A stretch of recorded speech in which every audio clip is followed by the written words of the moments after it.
בלי סוס והלכו לקרב. דילגו בקלות מהחופש הגדול אל הטירונות.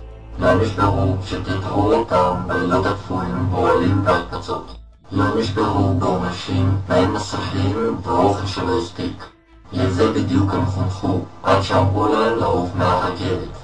כי אפשר לעטוף את זה בהרבה מאוד תירוצים מנומקים בהבטחות למתן פתרון שמהר מאוד יתגלה כאחיזת עיניים.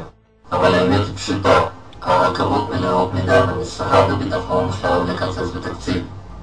באמת חצופים החיילים האלה שנוסעים כולם בבוקר ביום ראשון בדיוק באותה שעה לבסיסים. צפוף לנו, אז בוא נעיף אותם מהרכבת, כי זה הכי קל. הרי אסור להם להתמרד, אסור להם אפילו להתראיין או להצטלם בניגוד לאזרחים. הם לא יעזו לאחר לעבודה, כי על זה הם יחטפו ביציאה. אז בואו נדפוק אותם ונזרוק אותם מהרכבת. הם כבר יסתדרו, הם תמיד מסתדרים, ההורים שלהם.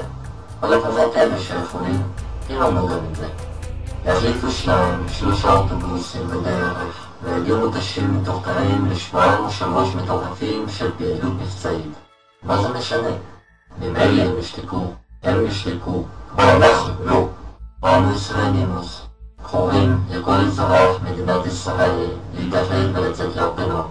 למען הילדים שלנו, שאותם אנו שולחים לצבא הגנה לישראל. למען העתיד שלנו ושל המדינה שלנו.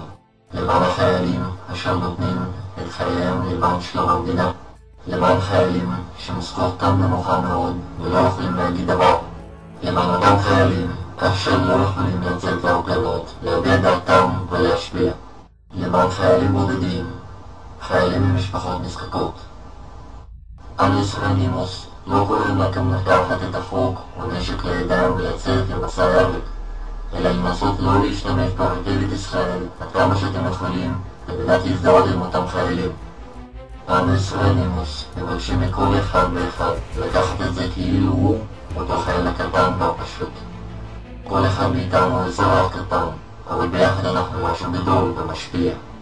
לא ניתן למדינה ולגדמים שבשלטון לחיות על חשבונו של האזרח והחייל הפשוט.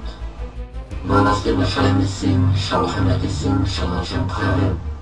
לא ניתן לשלטון לשטוף לנו את השכל בזיבולים ולהכיל אותנו בשקרים פוליטיים ולנסות לנחם את הזעם של אותם חיילים באיזו נחמניה ובקבוק מיץ מסכן. אנו, ישראלימוס, קוראים לכל אחד להתאחד ביום ולצאת למאבק כל מאוחר מדי. להתאחד עם אותם הורים שכבר יצאו למאבק. להתאחד עם אותם אנשים ואותם חיילים שהבינו מה שקורה כאן. תעבירו את הסרטון הזה בכל מקום אפשרי. תפיצו אותו בכל מקום אפשרי. תעבירו בפייסבוק, במיילים, בסקייפ, במסנג'ר.